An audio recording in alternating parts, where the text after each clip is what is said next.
Good morning, everybody. Start na tayo kasi si Chairman needs to go back to Ortigas to Quezon City. Nakakaya kay Chairman. Morning, everyone. I can start. Good morning, everyone, and welcome. We're here today for the signing of a memorandum of agreement between the Department of Public Works and Highways and the Philippine Competition Commission. This PCC DPWH MOA is a landmark agreement that solidifies the commitment of both agencies to uphold fair competition and eliminate corruption in public infrastructure projects. This collaboration creates an avenue for the continuous filing of cases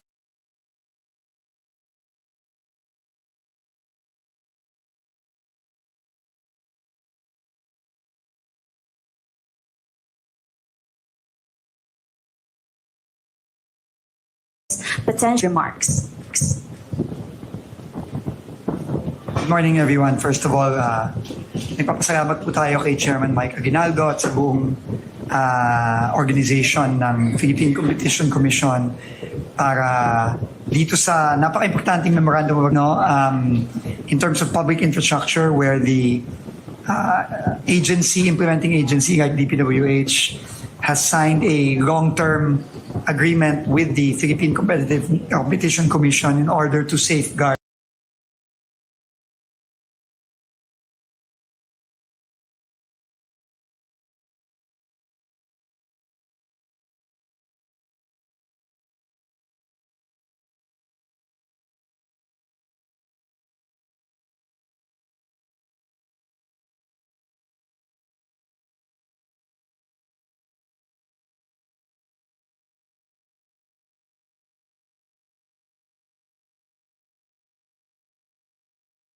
the people's monies. No, that we feel engaged in multiple counts of rigged bidding that resulted in the stealing of billions of pesos. So very important to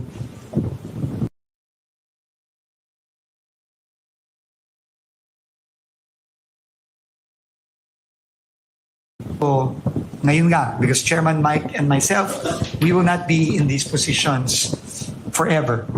No, may taning ang aming panahon dito. Pero itong paglagda nitong memorandum of agreement na to is a sign of how serious the government is under the directives of the President himself to ensure that not only will the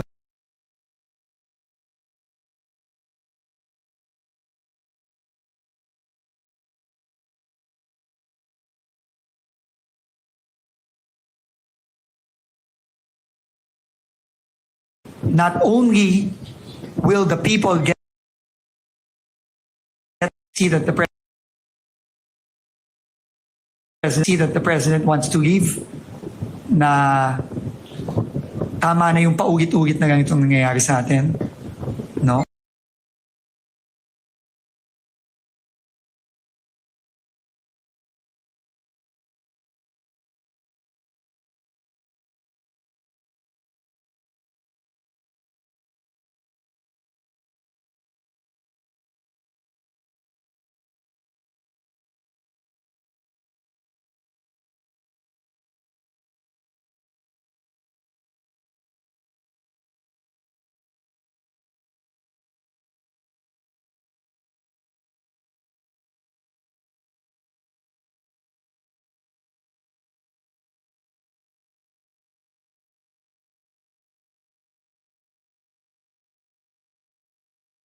One, and yun ang direktiba ng Pangulo sa atin at yun ang gagawin natin ngayon. Simula dito sa Memorandum of Agreement na to with PCC and later on, as you know, yung mga kababayan natin na sa mga susunod na taon, mahihirapan ng magnakaw kung sino man ang loko-lokong gusto magnakaw ng pera ng mga kababayan natin. So with that, again, thank you very much, Chairman Mike. Members of the media and to everyone joining us today, magandang umaga po. Today's memorandum of agreement between the PCC and the DPWH represents a shared commitment to make our public infrastructure not only strong and resilient, but also fair, transparent, and competitive. Infrastructure development has long been a core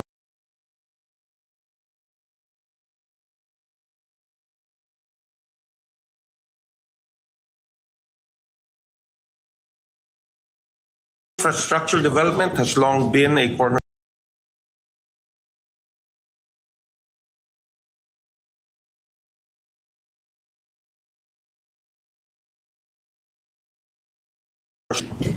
When competition thrives in public procurement, taxpayers get better value for money. Projects are delivered more efficiently, costs are managed responsibly, and innovation finds room to grow. But when competition is stifled, when collusion or bid rigging takes root, the public ultimately bears the cost. This is why today's partnership matters. Under this MOA, PCC and DPWH will work hand in hand to detect and prevent anti-competitive practices in infrastructure procurement. Together, we will enhance information sharing and coordination between the agencies to ensure efficient public service delivery. We will strengthen technical capacity among DPWH officials to recognize and report potential anti-competitive behavior. And we will leverage on data analytics. The PCC has a bid rigging tool called Burst, which helps identify unusual patterns in bidding activity so that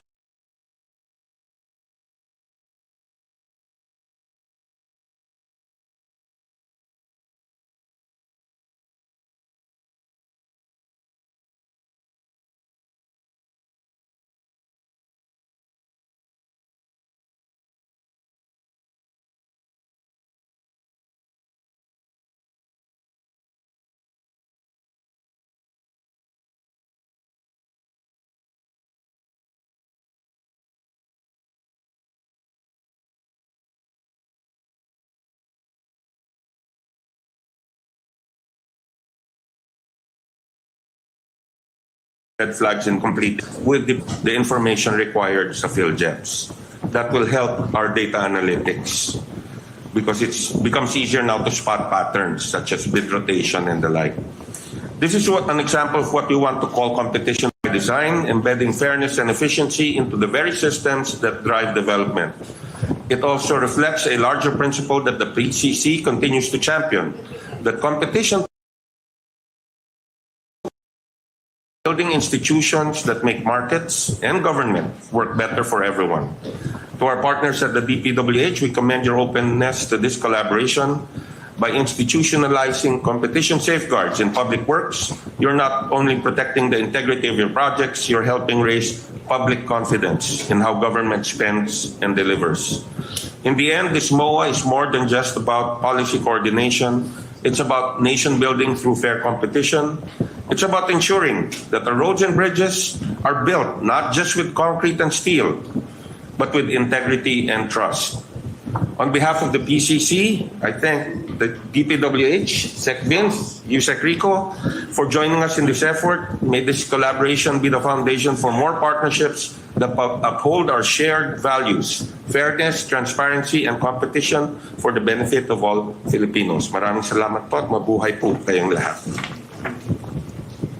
Thank you, Secretary Dizon and Chairperson ng Memorandum of Agreement.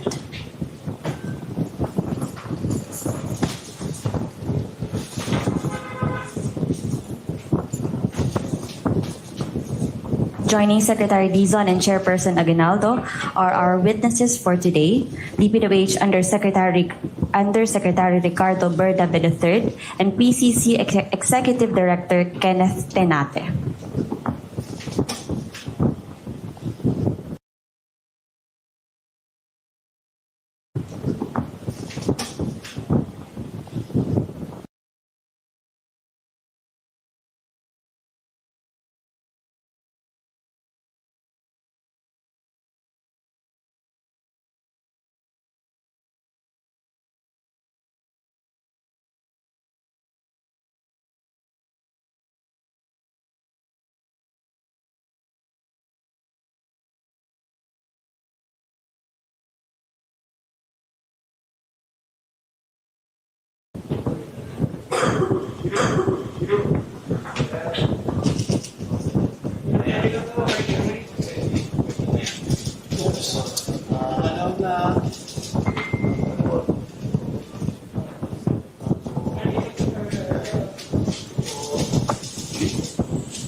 Thank you very much.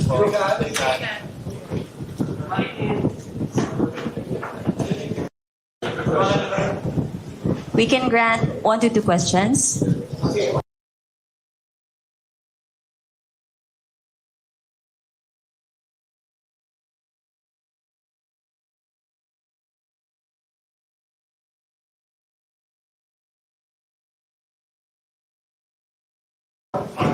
Bid rigging against 5 construction companies. No? Can we have an update? And can we elaborate on yung mechanics when we say we get the people's money back? Paano yun in that system? Yes, so the process now is they submitted October 3, and so it's undergoing investigation and evidence gathering. Because obviously, if you're talking about, ang bid rigging po kasi namin, well, ang hawak ng PCC, is agreement between competitors, meaning between bidders. So there has to be an agreement between the bidders, and so we're working on establishing those connections. Okay, and so that's what's ongoing now, and we're working with DPWH. We're also working with the ICI, and I think we'll also be having a meeting with the Office of the Ombudsman, because there may have been some statements given already that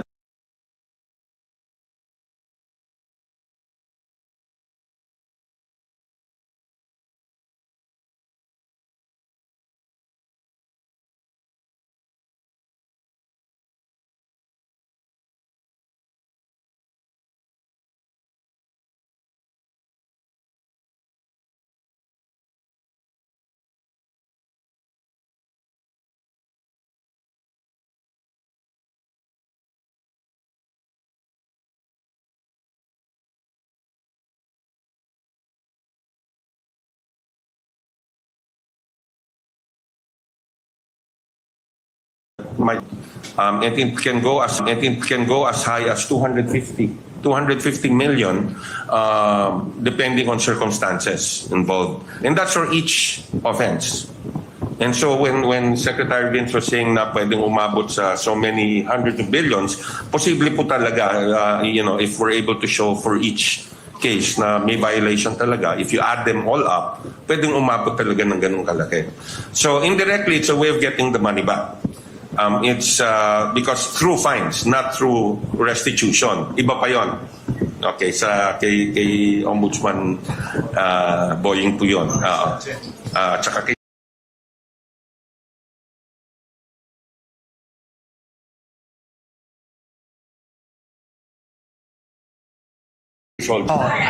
Unahin nyo na please ang questions kay Chairman. Hi, Chairman. Good morning po. Do we also find, kasi merong reports na even the losing bidders, diba, they kind of legitimize the kunwaring bidding. So do they also get fined for that?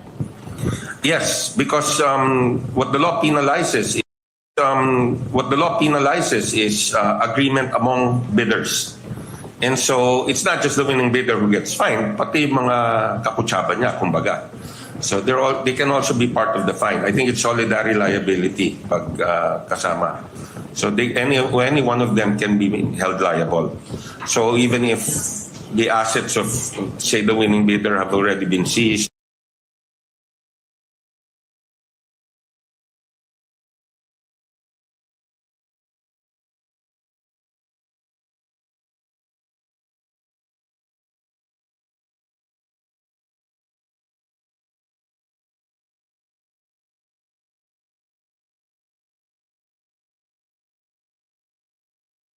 or have been frozen. Resolutions sa mga kasong final regarding bid rigging? It's hard to put a timeline because marami na yung unang final at marami pang susunod. So it's a question of being able to manage the resources, not to be able to give you a specific timeline. But as soon as we get clearer evidence that can connect, tuloy-tuloy na po yan. So a case will be filed and then the commission will decide on that case. So there is a process because pag sinampa ng kaso ng enforcement office namin yan, ang next step niyan is kailangan sumagot naman the parties no, that were sued. You have to give them naman due process opportunity na sa batas talaga yan. And then after that, pwede na kami mag-decide. Wala pong trial sa PCC. It's all pleadings lang po and evidence.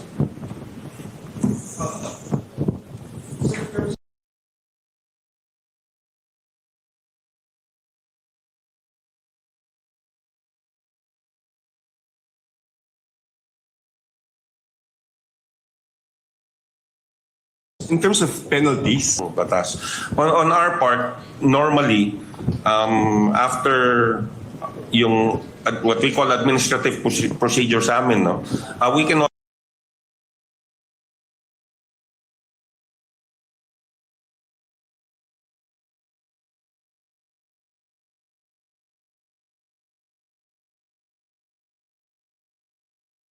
what we call administrative procedure sa amin, no, we can also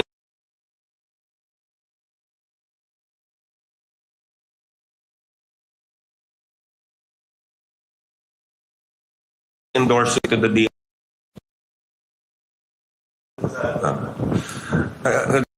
Good question. If you look at our law, it just says those agreement among competitors.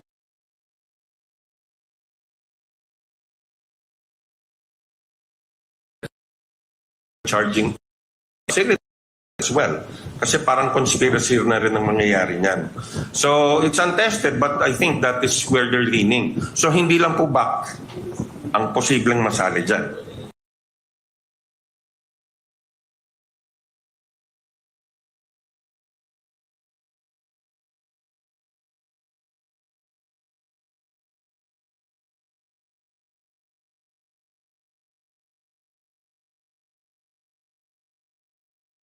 Tanong lang po para sa publiko, paano niyo po masisiguro ang kasundong ito ay hindi lang symbolic, kundi konkretong resulta sa pagbabantay ng mga proyekto ng DPWH?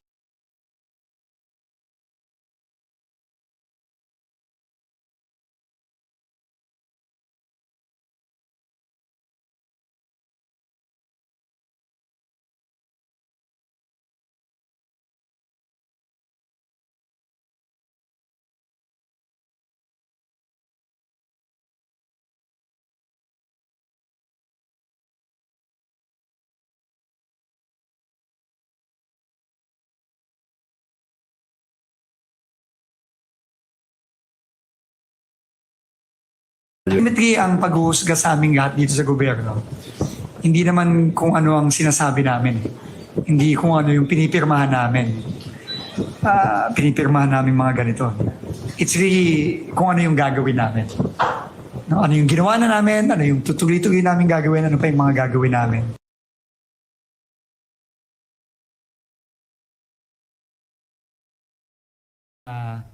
Seryoso ba kami dito sa sinasabi namin o hindi? Second question po, gaano po kalaki yung pagbabagong ito maasahan ng ating publiko, yung transparency po? Malaking bagay ito, kagaya nga ng sinabi namin kanina, kasi first of its kind to never pa pumirma ang DPWH na mga ganitong klaseng mga agreements in the past, no? Not with PCC, not with AMLC, not with Insurance Commission nung nakaraan, not with, dati nakipagpirmahan din tayo sa Philippine Regulation Commission. Never pa nangyari ito eh. So, ang importante lang, sabi nga ng Pangulo natin, kailangan masigurado din natin na hindi na ito mauulit. At itong mga agreements na ito, yun ang objective nun. Na mahirapan na itong mga taong gumawa nito na umuulit. No? At matakot na sila. Kasi, kunyari, yung mga bidder na yan, hindi biro na magbayad ng 100 million to 200, 110 million to 250 million per violation. Per violation yun. Ilan ang kontrata ni Diskaya? Di ba 1,000? O, computin nyo. 100 billion yan. Hindi biro yun. So, ang importante dito, yung prevention. no, for the future na hindi na maulit. And tingin ko malaking takot ang idudulot nun kapag nakita ng mga kumpanyang na nandaya at nag-rig ng bidding na talagang papatawan sila ng ganong klaseng mga multa. And wala akong kaduna-duna na gagawin talaga yan with the evidence, talaga yan ng PCC at ni Chairman Mike. Thank you, Secretary Vince Dizon. Yeah. Last question for Chairman. Siguro to add lang yung tanong niya kanina. Of course, all these cases that they've filed and relating to flood control and similar cases are priority for the PCC. Priority po siya. Okay. Chairman, last question po. Siguro yun na lang din po sa, with the MOA po ba, does that also mean na pwedeng you can initiate then investigations into, or would you have to wait for the DPWH to file again? No, in fact, we can do it what they call motu proprio, meaning on our own accord. No? And in fact, I think during the testimony of one of the Discayas during the Senate Blue Ribbon hearing, they did mention that there have been biddings na mga kumpanya lang niya ang sumali.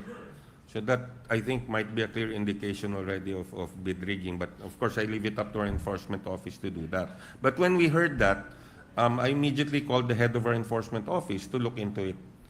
Kasi parang sinabi na niya before everyone. Of course, being able to say it in general terms and finding the exact bids na kung saan nangyari yun ang hinahanap namin ngayon. Thank you, Chairperson Aguinaldo. Unfortunately, he has to leave na po, so...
This second memorandum of agreement is equally crucial to our anti-corruption drive. It facilitates secure information sharing between the DPWH and the AMLC, enabling them to mutually request information and assistance in investigating and addressing money laundering and related financial crimes. This partnership is driven by one core principle: to get back the people's money. Through this closer coordination, both agencies can act faster in detecting unlawful activities, causing the freezing of accounts and initiating forfeiture proceedings against corrupt government officials and contractors. We turn the floor back to Secretary Vince Dizon. Thank you. Magandang umaga. Una-una, magpapasalamat ulit tayo kay Attorney Matt David, ang Executive Director ng Anti-Money Laundering Council, sa kanyang tulong. Alam nyo, tuloy-tuloy kami sa pagtatrabaho with AMLAC and the ICI kasi alam nyo naman, no, paulit-ulit sinasabi ng Pangulo natin, kailangan may balik natin itong perang to, no, na nawala sa mga kababayan natin. And mabilis po ang aksyon ng AMLAC. To date, I think may halos 2,000 na ata ang accounts na freeze, no? Since we started with the filing of the first case of the Ombudsman, more assets are going to get frozen as we file more cases in the next few days with the ICI sa Ombudsman. And kanina nga, nag-uusap nga kami na talagang na mabilis ang aksyon na ginagawa nila. Pero hindi pa tayo tapos, no? At tuloy-tuloy tayo dito sa pinipilit nating gawin para talagang bilisan ang pagbabalik ng pera ng mga kababayan natin. So, again, similar to what we did with the Philippine Competition Commission earlier, we are signing a long-term memorandum of agreement with the AMLAC to have easier coordination in order to simplify processes para mas mabilis nating ma-actionan kaagad pagka may mga ganitong mga nangyayari. Kasi nga, sabi ko nga nung una kaming nag-file at nung unang nag-freeze ang AMLAC, umpisa pa lang to. Maraming mafi-freeze dito na account. At yon ang paulit-ulit sinasabi ng Pangulo natin, na kailangan ma-freeze natin para hindi nila hindi mawala, hindi mabenta yung mga properties, hindi mabenta yung mga assets, hindi malipat ang mga pera sa mga accounts kung saan-saan para mabawi natin yung pera ng mga kababayan natin. So, again, this agreement will go beyond my term here in DPWH, will go beyond the term of the President, and it will be another way to prevent this sort of thing from happening again. Kasi yun ang talagang talagang I think this will be the lasting legacy of the President na ma-institute lahat ng mga reformang ito para hindi na tayo paulit-ulit dito. No? Na after 10 years, meron na naman ganitong panibago. Tama na, di ba? So with that, again, thank you very much, ED Matt, and I'll pass it on to ED Matt now for a few words before we sign. Thank you.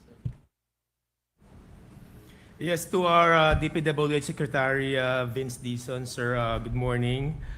To our colleagues and kasama sa gobyerno sa DPWH and my colleagues from the AMLC, good morning. This partnership between AMLC and DPWH marks an important milestone in our shared mission to safeguard public funds and uphold integrity in government service. At the AMLC, our work begins where evidence leads us. The data and insights and the documents or information provided that we will be provided by DPWH will serve as the backbone of our financial investigation in AMLC, particularly regarding flood control projects, and this will enable us to freeze assets, recover stolen wealth, and pursue justice. This memorandum of agreement strengthens our commitment to accountability and transparency. It opens the door to closer collaboration and seamless information sharing between two agencies, allowing both our institutions to respond swiftly and decisively. Together, we can build a strong evidence-based cases to ensure that those who misuse public resources are held fully accountable.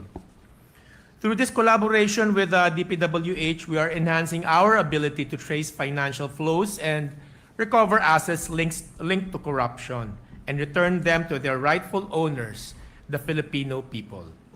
The AMLC stands ready to act without fear or favor. We will follow the money wherever it leads.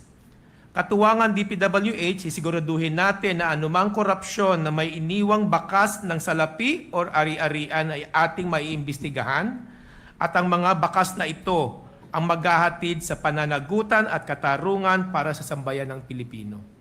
Let this agreement be more than just a document. Let it be a symbol of our shared resolve to protect public resources, uphold the rule of law, and serve the Filipino people with integrity. Maraming salamat po at mabuhay po tayong lahat. Thank you very much. So we'll sign. Yes. Pasensya na guys kasi si ED Mat may meeting ba. So Yes. medyo nagmamadali siya.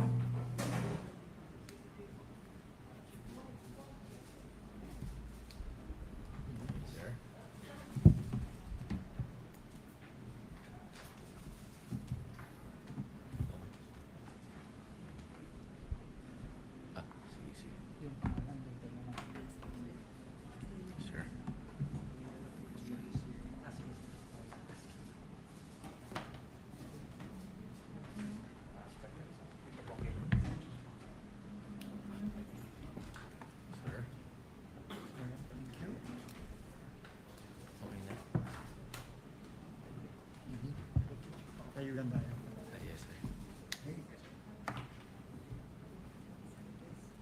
Signatories, please rise and pose for the cameras.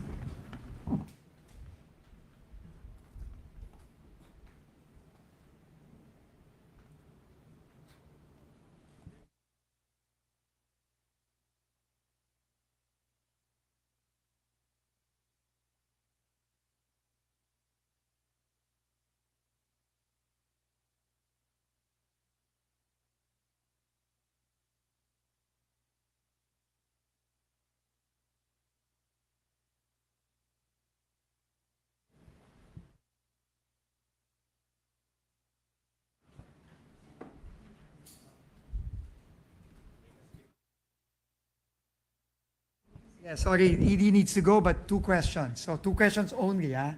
2 questions. So, wag niyong Sir, kulitin 2 sets si of ED. questions you want? 2 sets, ha? 2 questions only. 2 sets. 2 sets, magiging 10 tanong yan. Okay. Sir, okay, last time, ang sabi po ng AMLAC is you have 6 freeze orders, no? So far, 6 freeze orders. If you have an update on maybe the number of number of freeze orders and the corresponding amounts, and if you can share, only if you can share, the number of individuals that are covered by the 6 freeze orders. And how soon are we going to get these monies back?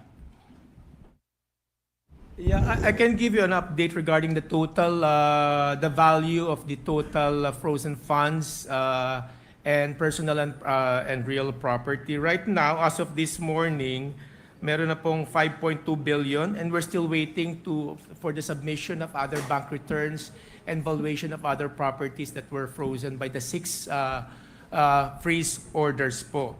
As do individuals covered by this freeze order, as we very well know, kasama po dito I cannot mention individually kung sino kasama sa freeze orders, but kasama po dito ang ilang former DPWH officials, ang contractors and their cohorts in relation to the corruption regarding the flood control projects. Hi, ED. Good morning po. Andrea Tagines from ABS-CBN News. Sir, dun lang po sa mga na-freeze nyo na-freeze na natin na assets, meron na ba tayong nakitang like red flags of money laundering? Like meron na bang mga nagbawas ng pera sa mga bank, nagbawas ng pera sa bank accounts maybe, nag-sell na ng assets before we were able to freeze the asset? Aside po sa freeze order na in-issue ng Court of Appeals, 6 po iyon, nag-issue rin ng Court of Appeals ang authority for the AMLC to conduct bank inquiry. Sa bank inquiry po, pag natapos po yan, as you very well know, almost 2,000 bank accounts na ho ang na-freeze. Iniimbestigahan po niya through the bank inquiry ng mga AMLC investigators. Medyo matagal po yun kasi napakaraming iniimbestigahan o ini-inquire ng mga bank accounts. Malalaman po natin just after the bank inquiry, our investigators will submit a report at malalaman natin doon kung marami na na-withdraw. Kasi iisa-isahin po yung mga bank accounts na yon at titingnan kung marami na withdraw during the period, especially the period from the time our president during the SONA mentioned that he intends to investigate yung mga flood control projects. Up to the time ma-issue yung mga freeze. Malalaman po natin after the completion of the bank inquiry of these bank accounts.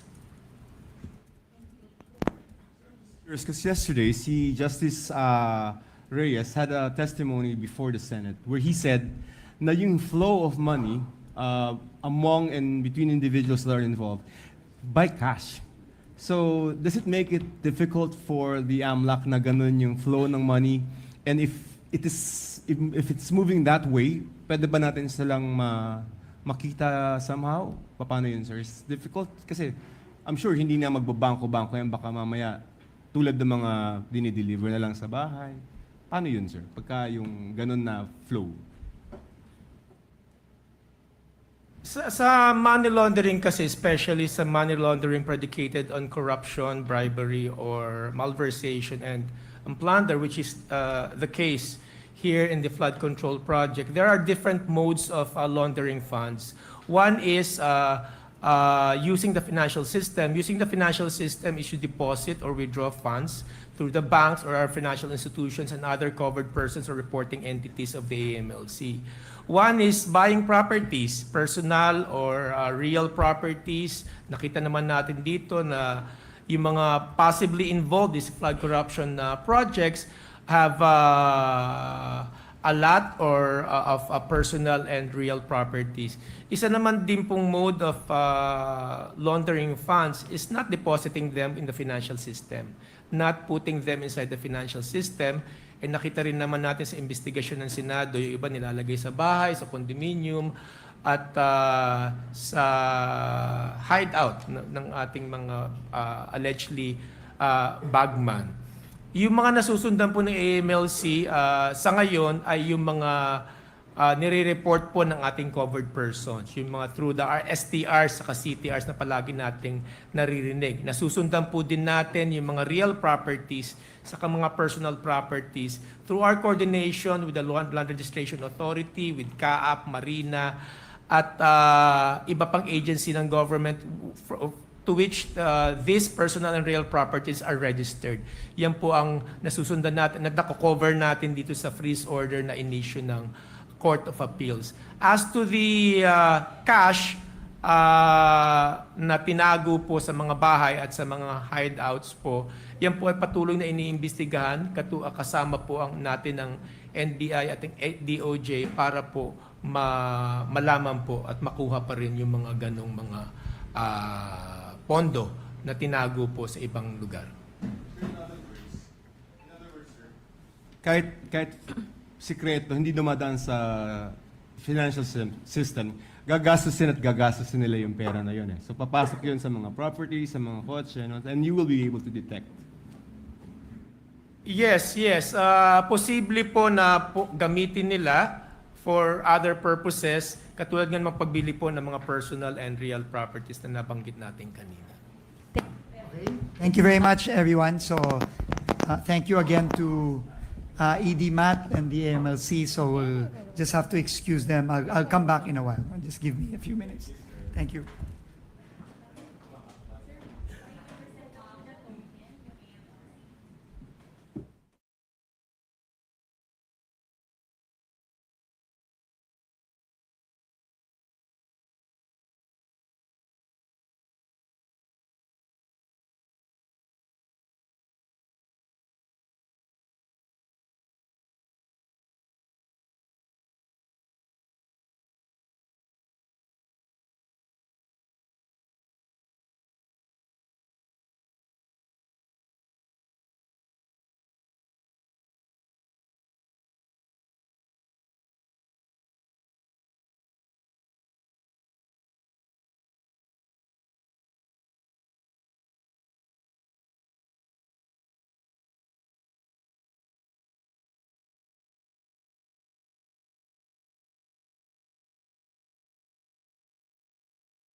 Good afternoon. Good morning. So we'll just announce a couple of things and we'll take some questions. I know marami kayong tanong. So, unang-una, no, ulit-ulitin namin dito, no? Kaya sinama ko si Yusek Ato, si Yusek Rico, and our new OIC, Yusek Lara, para lang again to inform the public na yung trabaho sa DPWH, tuloy-tuloy lang kami dito. No? And ulitin ko, dalawang bagay, napaka-importante, binili ng Pangulo natin. Panagutin yung mga dapat managot, and in that process, ensure na lahat ng kailangan dokumento, ebidensya, mga tao, testimonya, lahat yan, ipapasa natin sa ICI. And yun ang ginagawa natin. And ang lahat ng mga kasama natin dito, gagong-gago na si Yusek Ato, nandirito para protektahan yung ebidensyang yan. Para walang makakalusot, walang makakalusot, lahat mananagot. Okay? So, we are doing that 24/7, no, yung pag-protect ng ebidensya. Ikagawa, kagaya nung nakita nyo kanina, yung lahat ginagawa natin para masigurado na maibalik yung pera ng mga kababayan natin. So those two things, we take very, very seriously. No, because we cannot move on from this if hindi managot yung mga dapat managot and hindi maibalik yung pera ng mga kababayan namin. And hindi kami titigil until both of those objectives are achieved. So, yung nangyari kahapon, no? Nasunog, no? Kahit ako, kung ano yung initial reaction ng mga kababayan natin, yun din ang reaction ko. In fact, tumawag ako kagad kay Yusek Ato, tumawag ako kagad kay Yusek Lara to find out ano nangyari, ano ang nasunog. And in the course of the day, unang-una, no, I think the fire was put under control after 2 hours? No, 30 minutes. So less than an hour, na-control na yung fire. Mamaya, uulitin na lang namin yung initial report ng Bureau of Fire and Protection na ginabas, I think, kagabi. Pero pinaka-importante sa akin, Gage, is yung rason. No? Kasi kahit ako, kagaya ng mga kababayan namin, kaming lahat dito, no? Lalo na kaming mga bago dito sa DPWH, si Yusek Ato especially, no? Dahil siya ang siya ang Yusek natin for operations sa Luzon. No? At siya ang co-lead ng ating investigation dito kasama ni Yusek Rafi Turgano. Lagi kaming suspitsyoso. Natural sa amin yun. Lalo na kay General Bisnar. Na sa kanyang experience bilang pulis at part ng CIDG. At yun kagad ang tinanong ko sa kanya, sinadya ba to? At ano ang mga dokumentong nandun na pwedeng naging motibo kung sinadya man ito? No? So, we are here today to give you facts. Okay? We will give you facts that we have now. Hindi ako pupunta sa fake news o sa kung ano-ano. Hindi ako ganon. No? Kilala niyo ako, hindi ako ganon. Lagi akong base sa facts. No? Pero, yun ay initial facts pa lamang. Dahil ongoing pang pag-iimbestiga ni General Bisnar. No? And until matapos yung investigasyon na yon, kung ano nangyari talaga kahapon, at ano ang nawala, ano ang nasunog, tuloy-tuloy tayo dyan. But we can give you the initial facts that we have today. And the initial facts are, number one, the Bureau of Research Standards building in Quezon City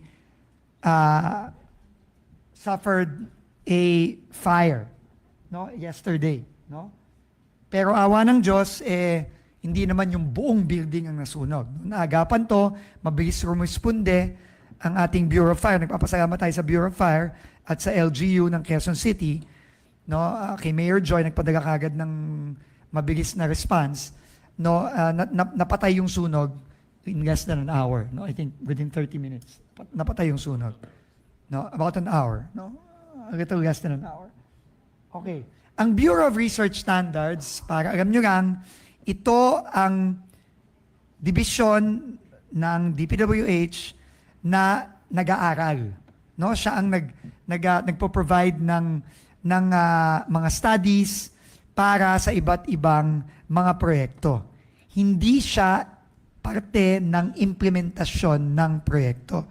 No? Mamaya papasalitain ko ng konti si OIC Yusek Lara para to give you some background, no, about that. And also, I want Yusek Lara to also run down the documents that were there because we want to be transparent with the public. Ano ba yung mga naapektuhang mga dokumento, no? At yun nga, yung initial naming pag-check, walang dokumento related sa ongoing investigations. Okay? At yun din ang pinaabot ko sa ICI kahapon. No? Because obviously, everybody is concerned. No?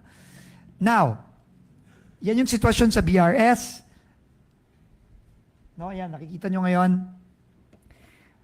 Pero gusto ko ding i-clarify. Again, facts. No? Merong pagkakamali. Yung isang assistant secretary na nagsalita sa Senado kahapon. Si Assistant Secretary Melody Villar. No? She is a new Assistant Secretary. We brought her in. She made a mistake by wrongly saying that the building that was affected by the fire was the Region 4B building. That is not true. In fact, I will show you pictures, and those are pictures this morning of the Region 4B building in Quezon City. The Region 4B building is safe and sound, but it is, I think, I don't know, a couple of 100 meters away from the BRS building. But it was not affected by the fire, as you can clearly see from the video taken this morning, and you can go there if you want. No? So, nagkamali si ASEC Melody. She has apologized for that mistake and for the confusion, but I wanted to put that on record as fact. No? Fact, yeah, that we know. Okay? So, those are the two facts na ano natin ngayon. And the third fact is, initially, the BFP has given its initial result of its investigation saying that there was an electrical failure in one of the ceilings in the, I'm not sure what floor, third floor. No, they announced that yesterday. So, this also corrects the initial information na may computer na sumabog and all of that.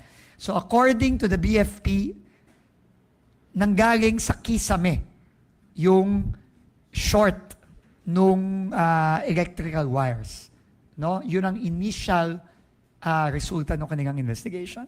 Again, I'm just quoting the Bureau of Fire Protection. So again, it's very important to know the facts that we have now. Okay? So now, if you allow me, I will pass it on to OIC Undersecretary Lara Esquivel to give you just a rundown, maybe just to give you an idea of what the BRS does, kasi under sa kanya yun, and what are the documents that are there that have been affected by the fire. And she will also tell you that all those documents have backup scanned copies. No? So, Yusek Lara, please, go ahead. Good morning. So, good morning, everyone. The Bureau of Research and Standards is the main bureau that conducts the research for new materials and that would undergo pilot studies. And then they also have the materials testing division where you've seen earlier where the fire possibly started. They do mainly they train our materials engineers that would be deployed to the field. And then we have there the testing laboratories, the accreditation. And then we have the standards development division. So there we have the Blue Book, if we are all familiar with this. Andito lahat ng mga pay item standards of the department. So they are a repository of all the standards of all types of materials used in the department for construction. So I'll go through a quick rundown of the documents that were affected. We have mainly manuals. We have the ASTM references, ACI, JICA manuals, design guidelines, and all the standard specification of pay items. For the Technical Services Division, we have calibration reports, 2022 onwards, all our documents, soil and rock classification reports, technical specification certification, material sources reports, field testing reports, procurement documents, inventory reports, training-related documents, and the pilot research projects. We have also in the Materials Testing Division, the training certificates, training materials for material testing technology and laboratory technician courses, star rating reports for regional and district materials testing laboratories, the quality management system compliance documents, requests and reports for inspection of testing laboratories and batching plants, requests and reports for technical evaluation of laboratory equipment, recent various correspondence related to the various functions of the Materials Testing Division, calibration reports of Materials Testing Division equipment, and other personal files of the employees of the Materials Testing Division. We have reports that all of these are scanned and 100% backed up in our online and physical drives. Thank you po. Okay, so that's the the rundown. No, we'll give you a list of of what the undersecretary has read. No, so again, no, we take ulitin ko, no, based on the directives of the president to ensure that we make those people accountable in this ongoing investigation. We take document security very, very seriously. Kaya nga nandito si General Bisnar. Kasi yan ang kanyang specialty. So we don't take this for granted. We are very serious about this. Any reports of tampering, etc., talagang ina-action na namin agad yan. And the event yesterday, yung sunog, kahit kami, kahit ako, talagang nababahala ako sa mga ganyang pangyayari. At kung suspitsyoso ang publiko at ang media, maniwala kayo, mas suspitsyoso kaming dalawa ni General Bisnar. So may I just pass it on to General Bisnar now to give you a rundown of the precautions we are taking to ensure the integrity of all documents related to the ongoing investigations. Thank you very much, Sec. First week pa lang po ni Secretary dito sa DPWH, ang isa sa mga naging utos po niya ay ipa-scan at magkaroon ng digital copy lahat ng documents patungkol po sa, hindi lang po sa flood control projects in the last 10 years, pero po para sa lahat po ng mga infra projects. So yan po ay ginagawa ng ating mga regional and district offices. In fact, nagkaroon po rin ng submission kung dito po kayo papasok sa central office, makikita nyo po na napakaraming dokumento po ang nanggaling po sa regional office at saka district office. Kasi aside from the digital copy, ay in-require po ni Secretary na ipadala po dito sa central yung mga dokumento, specifically for now, yung mga flood control projects. In the second week of September, nag-request rin po si Secretary through SILG at saka SND ng tulong sa ating PNP at AFP para po i-secure yung mga opisina po ng DPWH hanggang sa district level. Kaya po nag-deploy po yung ating PNP. Ito po ay dahil bungad na rin po ng mga reports na nagkakaroon ng tampering, nagkakaroon po ng ang kinakatakot po namin ni Secretary nung from the very beginning ay yung baka ilabas o tanggalin yung mga dokumento tungkol dito sa ongoing investigation. So meron rin pong request na ipinadala po sa Secretary kay SOJ para po yung NBI Cyber Security Unit ay magsagawa ng digital forensic ng mga databases po dito sa central office. At humingi rin po sa Secretary ng tulong kay DICT Secretary para po yung CICC ay ma-deploy para po makita rin yung mga digital files sa iba't ibang opisina po ng DPWH. Okay, so ulitin ko, no, siniseryoso namin ito. No? Kasi yung integridad ng ating investigasyon na nakasalalay dito. No? Sa mga dokumentong to, kaya we take it very seriously. In fact, 24/7 gwardyado itong mga dokumentong to. No, dito sa central office. At sa kasalukuyan, sinisigurado natin na talagang, in fact, nag-uusap na nga kami ni General kung paano natin ma-secure pagago itong mga dokumentong to. No? Pero gwardyado dito yung mga dokumentong to 24/7. No? And obviously, gwardyado din yung facility, itong central office na to.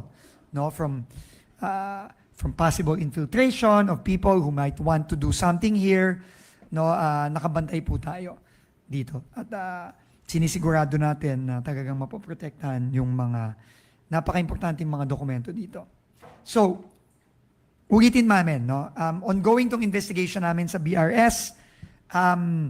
Pero as of today, no, dito sa listahan na pinakita sa atin ni Undersecretary Lara is wala tayong nakikitang critical na dokumento dito, no, na which may be critical in the ongoing investigation.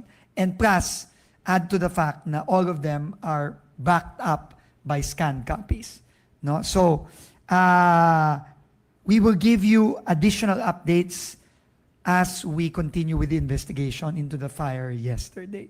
But again, naiintindihan ko yung pagdududa at yung pag-aalingangan ng mga kababayan natin. Kasi nung nakita ko nasusunog, ganun din ang naramdaman ko. No? At kaya ganun din ang naramdaman namin lahat dito. Lalo na kaming dalawa ni General Bisnac. Okay, so I'll move on. So to just, I'll just give some, before we take some questions, I'll just move on to some announcements from the department. Okay, so as you know, next slide, where's the video or the picture of the site? Okay, so this one muna, no? So as you know, the Buda Road in between Bukidnon and Davao collapsed due to a landslide several days ago. Yan yung site, no? Very unfortunate, no, na meron tayong dalawang nakakalungkot na meron tayong dalawang kababayan na nasawi dyan. Dumadaan sila dyan nung bumagsak yung kalye. So tayo nagpunta dyan nung Tuesday, no, Martes nandyan tayo at para makausap. Ang importanteng kinausap namin dyan, yung mga geologists galing sa Mines and Geosciences Bureau ng DNR and our own internal geologists. Kasama ko si Undersecretary Lara on her second day, basically. No? We went there and we wanted to know, number one, what was the cause? And clearly the immediate cause was a landslide caused by water saturation dun sa slope. No? Naipon yung tubig, at dahil doon, bumigat yung lupa at bumigay. No, yung lupa, dinagan niya yung mahigit kalahati nung kalye. No, this is one of the worst landslides in that area. Apparently, there was according to FIVOX, there was a aftershock from the Davao earthquake the night or the afternoon of the incident. And then they're saying that this was the most immediate cause of the landslide. Okay, landslides happen, earthquakes happen. But what I wanted to know is, was the infrastructure structurally sound enough to withstand these natural occurrences? No, that was my question. And that is now being investigated by the technical team of Undersecretary Lara. No? So, inaagam pa natin, no? Kasi bumigay yung slope protection eh. Merong slope protection yan eh. No? Kasi nasa ano siya eh. Nasa, tawag dito, nasa bundok eh. No? So, parang Cannon Road. Yan. May slope protection yan. Pero clearly, hindi kinaya ng slope protection. Kaya makikita nyo yung extent ng damage, no? So, itong road na to, the initial 2 lanes, the ones you see here, sa inner lane, those were built in the late 90s, early 2000s. Okay?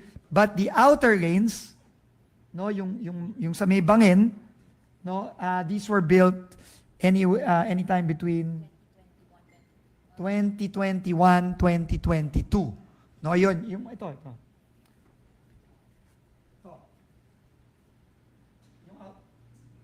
outer lanes na ito. Yung gumuho. Itong inner, no, yan, matagal na yan. No? So, I am investigating now what went wrong. No, ano nangyari? No? Kasi importanteng malaman natin kung ano ang dahilan at kung may problema. Bakit? Kasi mahaba yung kali na yan. At yan, alam ko, no, and I have to tell our kababayans in Davao and Bukidnon, I know there are strong demands to reopen.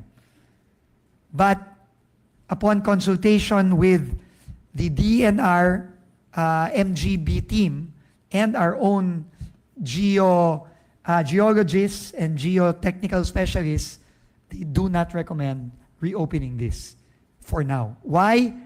Because we do not know if the situation that happened in this segment can happen in the other segments.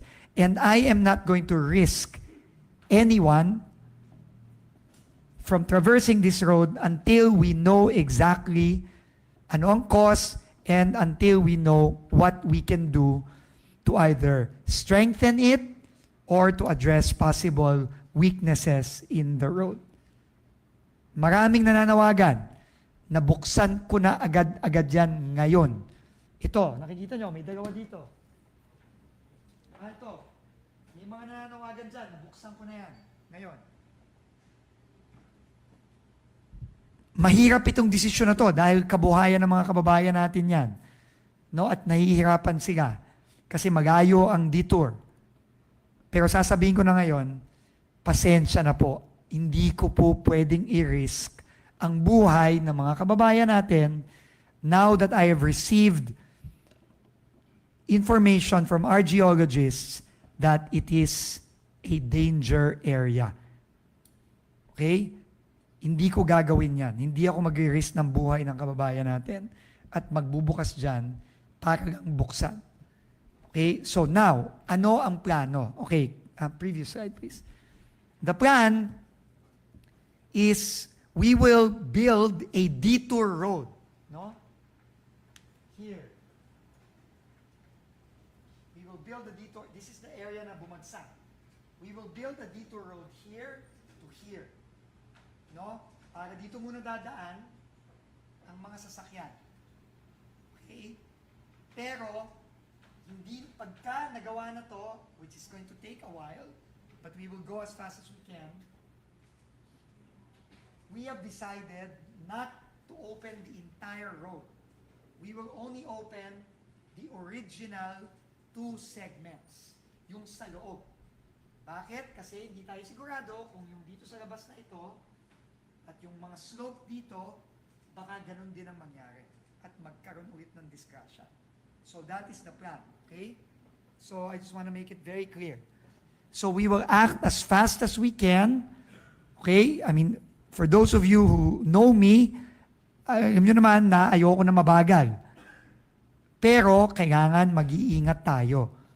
No? Hindi pwedeng bilis-bilis, magagawa, tapos mag-landslide, masisira, may mga kababayan tayong may mangyayari sa mga kababayan natin. Hindi pwede yun. No, kung dati, ganun ang ginagawa, well, sa akin, sorry, hindi ganun ang gagawin ko. Buhay to, hindi to basta-basta lang. Okay, so I know there are a lot of calls from the local governments there, both in Bukidnon and Davao to reopen. I will only do that once I am sure that we mitigate the risks. Okay? Nakita nyo naman, no? Can you go back to the picture?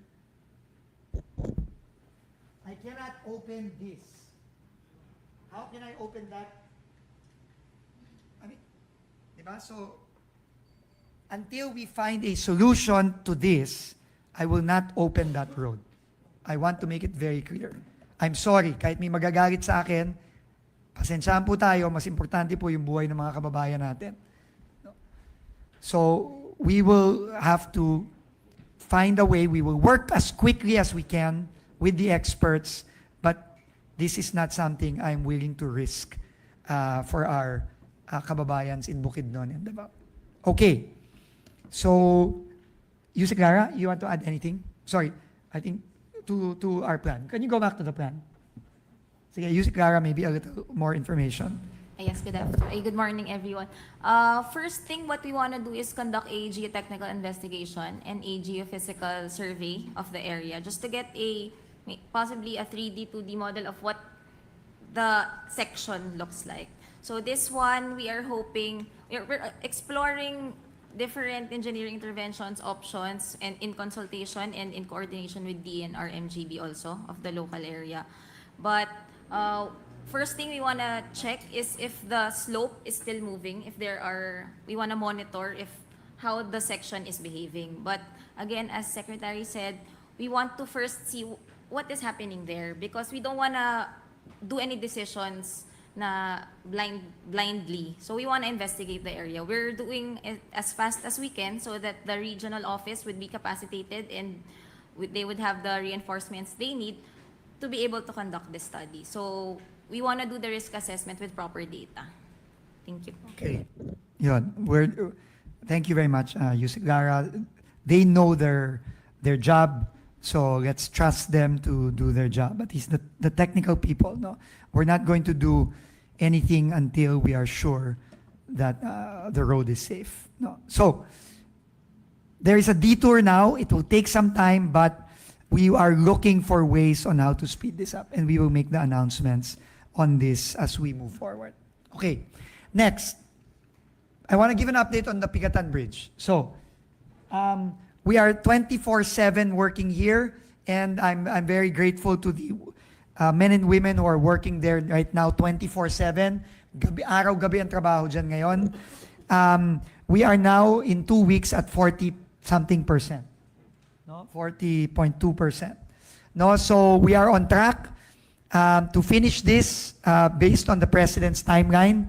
Sabi ng Pangulo, hindi natin pwedeng hindi magawa ito agad-agad kasi ano ngayon? Harvest season. No? Kailangan ng mga magsasaka nating idaan ang kanilang mga produkto dyan. So right now, we're working as fast as we can, and we are at 40% in 2 weeks. So hopefully, we can make our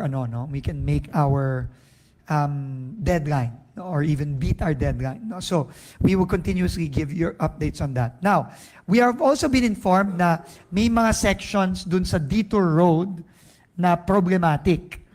No, na meaning baku-bako, etc., etc. So I'd like to pass it on to to Undersecretary Bisnar, because we will also try to fix those segments na may problema para mas bumilis yung traffic ng mga kababayan nating nagdi-detour muna kasi nga sarado tong Pigatan.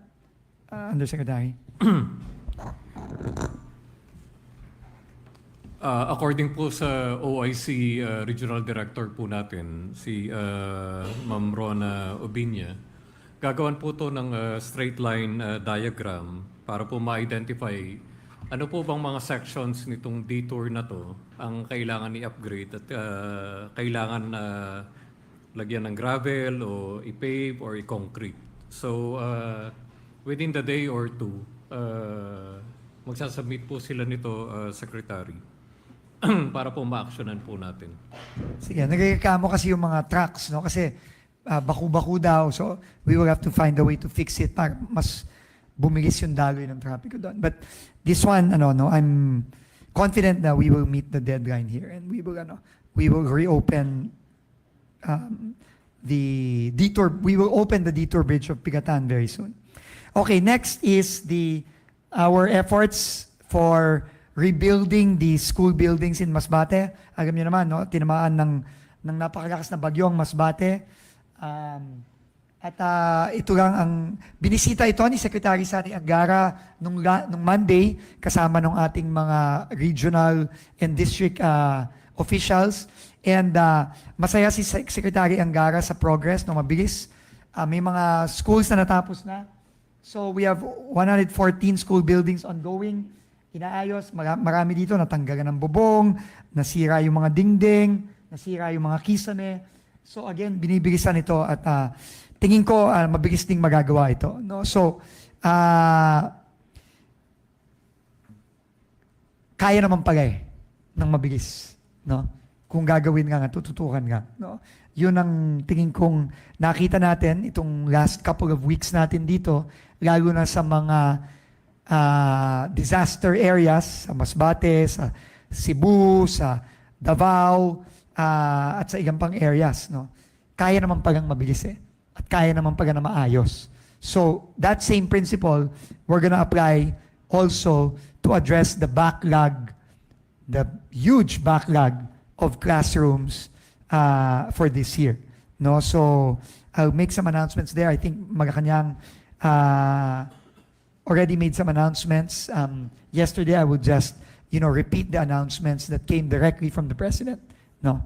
So, on the addressing the backlog of classrooms. Pero, this shows the work of our people in Masbate, in Cebu, etc. shows that it can be done. And I'll show you Cebu now. You already saw the hospital in Bogo is almost finished. I think it should be finished within the month of October, by next week.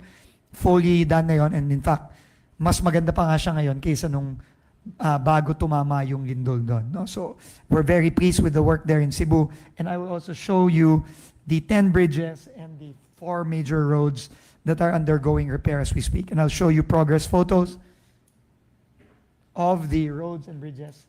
Yan yung mga before and after. So ito na yung ongoing, inaayos na.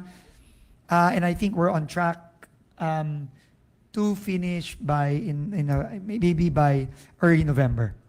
No, itong mga roads and bridges na to. So this is sorry, what was that first one? Soso Bridge, okay. Ayan yung mga sira, inaayos na ngayon, tingin ko. Maybe give it 2 more weeks or maybe guys, tapos na ito. Next. These are the roads there, yan, ginagawa na rin, no? And we will show you the finished products once they are done in a few weeks. Next. Okay, now, if you recall, there was a bridge in Biliran, a video that went viral in December. No, yung bridge na umaalon. No? And I'm going to ask Yusek Lara to explain to you what we did. No? And now we are happy to report that the bridge, we're now starting to allow bigger trucks to use the bridge in Biliran. No, after the interventions that were made. No? So, tinetest run lang natin yung mga ito yung dati, ito yung, ayun, kita nyo? Ayun, gumagano, no? Maalo, no?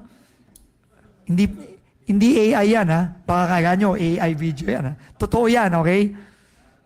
Totoo yan. So, ngayon, ito na yung bridge ngayon, no? So, test run pa lang, pero I think in the next 2-3 days, after doing testing, we can already reopen the bridge. No?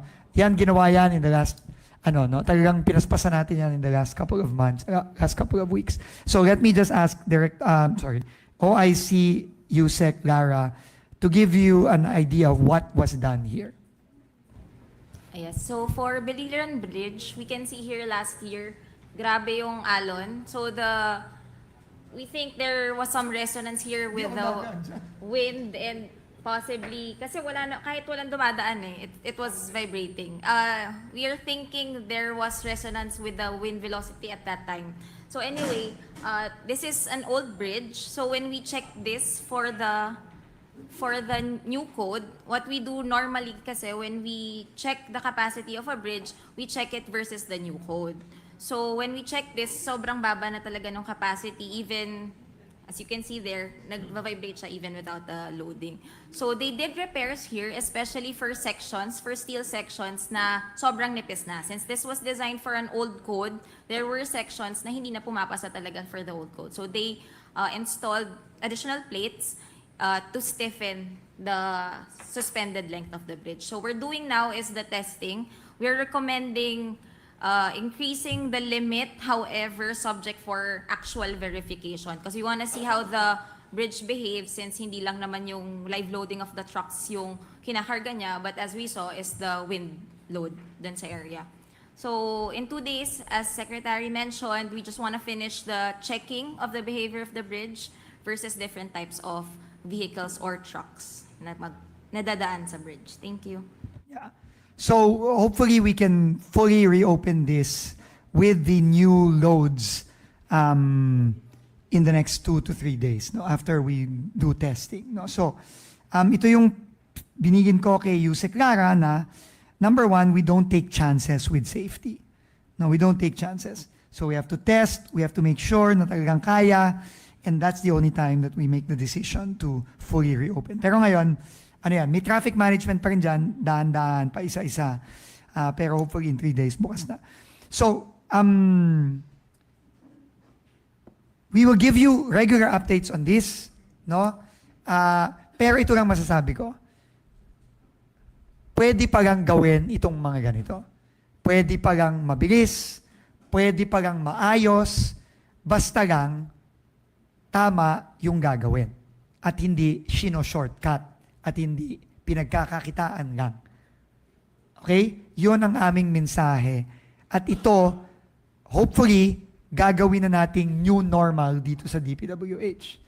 It's going to take time, but paulit-ulit ang presidente, kailangan tama na yung dating gawi. Alam nyo naman kung ano yung dating gawi. Dating gawi, mabagal na, substandard pa, nagnanakaw pa. Okay? Yun ang dating gawi.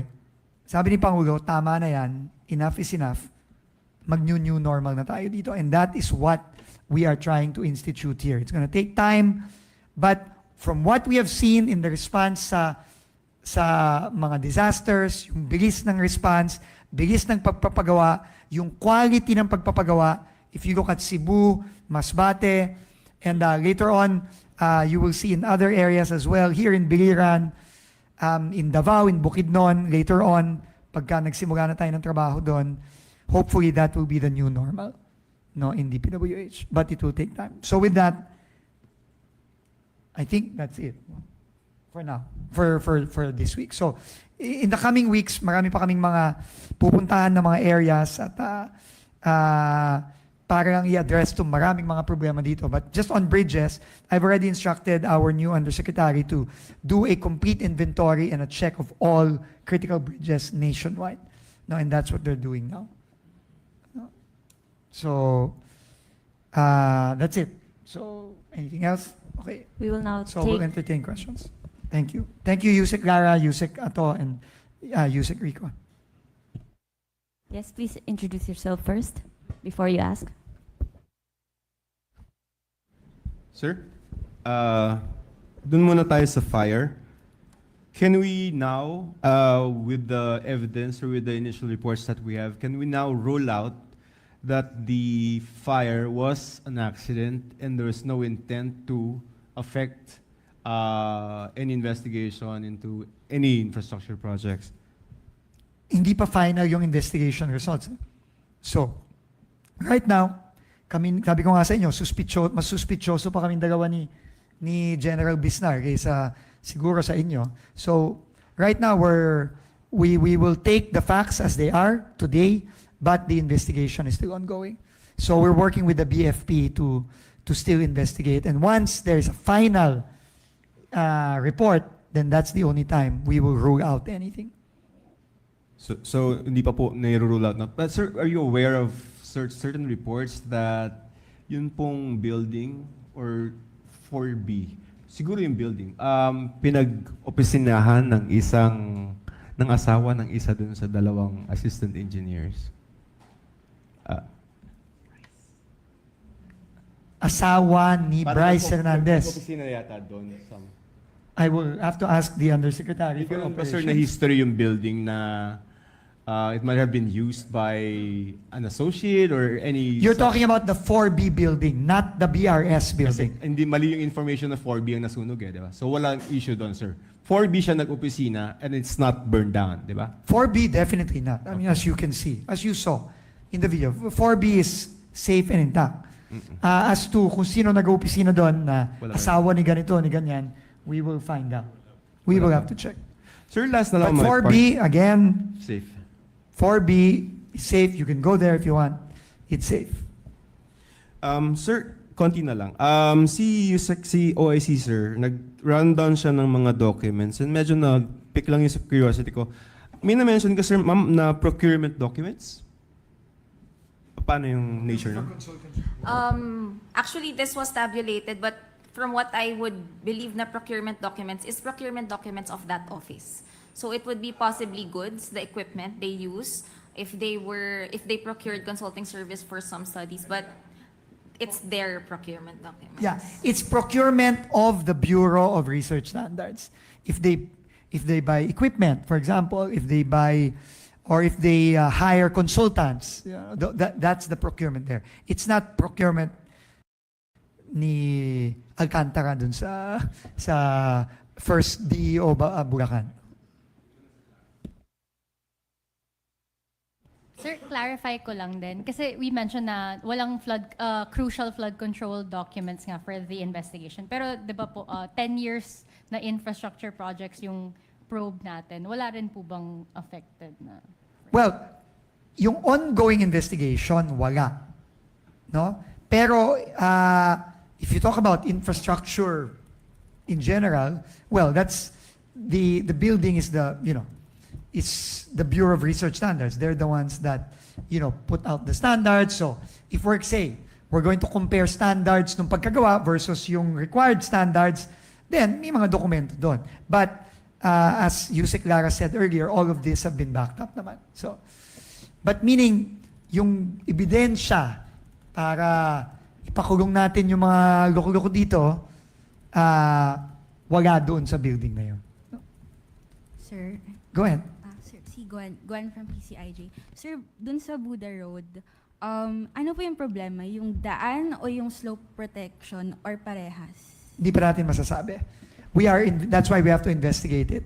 What we know as fact today is the slope protection gave way because of the landslide. Bumigay hindi niya na-protect yung slope. At dahil doon, nakita niyo naman, gumuho yung ilalim ng kalye, nakapatong yung kalye dito, gumuho ito, nadamay na yung buong kalye. So we have to find out. No, we have to find out. It will be, I don't think it will take that long, to find out. Maybe within, we just need the initial data and then we'll make a report. Sir, nalaman niyo na kung sino yung contractor and yung DEO or even RO that is yung may jurisdiction dun sa project na yun? I think it's second, no? So we are, if you don't mind, we will give the data. We're still investigating it and we'll give you the data later on. Sir, last na on the topic of yung mga MOA and all. Sir, I understand that, cooperation among agencies, between DPWH and other agencies is relevant. It's important so we can take back the ill-gotten resources back to the treasury. But I can't help but go back to the budget, which is, I guess, the original culprit, kasi that's the one that allowed for hundreds of billions of funds na mapunta sa mga proyekto na to. Sir, based on our analysis, it's actually DPWH that got the lion's share of unprogrammed appropriations ever since 2023. So I'm talking about 392 billion out of the trillion that the DBM released. Sir, are you also tracking kung unang-una, sino ba yung, who has to say on what kinds of projects are funded by UA? So yun po muna siguro. Yes, first of all, we are. But we are doing this right now in coordination with the ICI. And you will have to, I hate doing this because you know how open I am to all of you, but because there is an ongoing investigation with the ICI, all I can tell you is, yes, we are looking at it, and we are working with the ICI as we investigate Sir, what happened, what projects, etc. Sir, last. Yeah, go. No, go. What's your take on UAs? Like What's my take on UAs? Okay. First of all, I think in 2025, walang UA. So I have, right Sir, now, I have no... 58 billion. Yes, for foreign assisted only. No, I think, no? So, I've been in government for quite a while. No, I've worked on the budget, both on the legislative side and the executive side. So, the unprogrammed appropriations are really, there is a purpose for that. And typically, the purpose for that is, number one, for things that you did not plan for, na hindi mo pinlano, na pwedeng mangyari. For example, kalamidad. Usually, naglalagay ng unprogrammed amounts for calamity. Kasi hindi natin alam, baka tamaan tayo ng dobling bagyo in 1 year, kailangan ng unprogrammed. No? Kasi hindi nga yun na plano. Minsan, kailangan din pagkulang yung program amounts for foreign-assisted projects. And that's why I think in 2025, merong amounts for foreign-assisted projects because foreign-assisted projects were not given sufficient funding in the previous years. So to me, okay yon.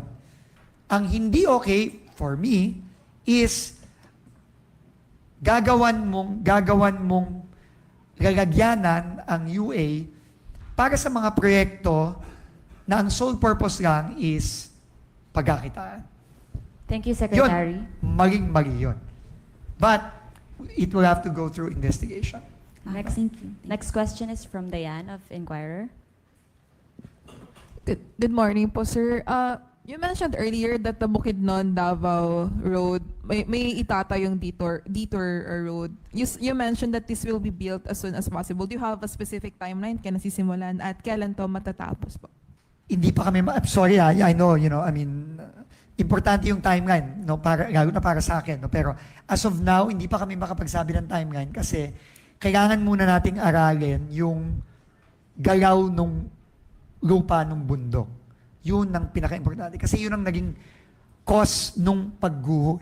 So kailangan muna maintindihan natin yun, and that unfortunately will take some study. No? So we will give you a more,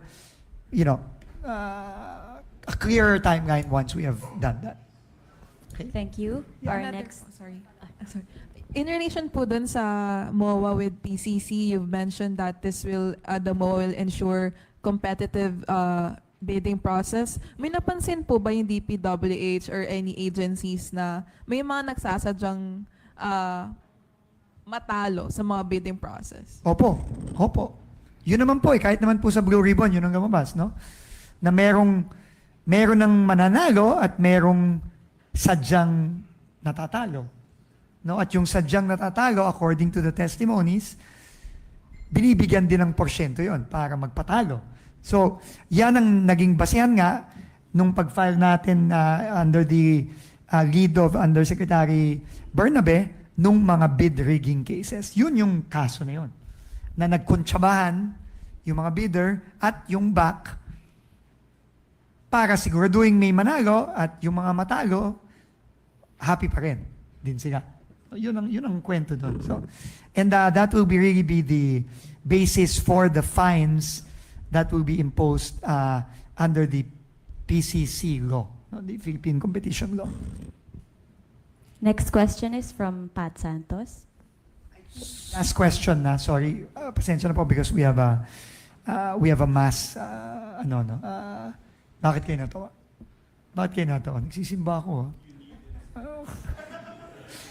Kailangan naming mabindisyonan. So, anyway, yes sir, last question. Sir, kanina nag-MOA signing tayo sa PCC. Yung balik tayo sa Bids and Awards Committee ng internal, may participation ba yun sa kalokohan ng mga past time? Mayroon, syempre. Hindi naman makakalusot yun kung walang participation ng back. Kasama ba yun sa... Kasama sila sa kaso. Yun lang, sir. Kasama sila sa kaso. Yes, last question. So just as an assurance to the public, where do we keep ba talaga yung mga flood control documents? 'Cause Right now, we have gotten them already All? from... all na ba? Parang all na ba? Yes, so we have gotten all from 2022 to 2025, and we are now receiving earlier years. But they are now all here in the central office, protected here. sabihin, sir, even if you burn down the whole building, wala namang magiging effect yun, di ba? Saan? Itong building na to? I mean, no, not this building. The BRS, sir, the BRS. Yeah, well, based on the facts that we have now, in the inventory of documents, yes, walang epekto dun sa ongoing investigation.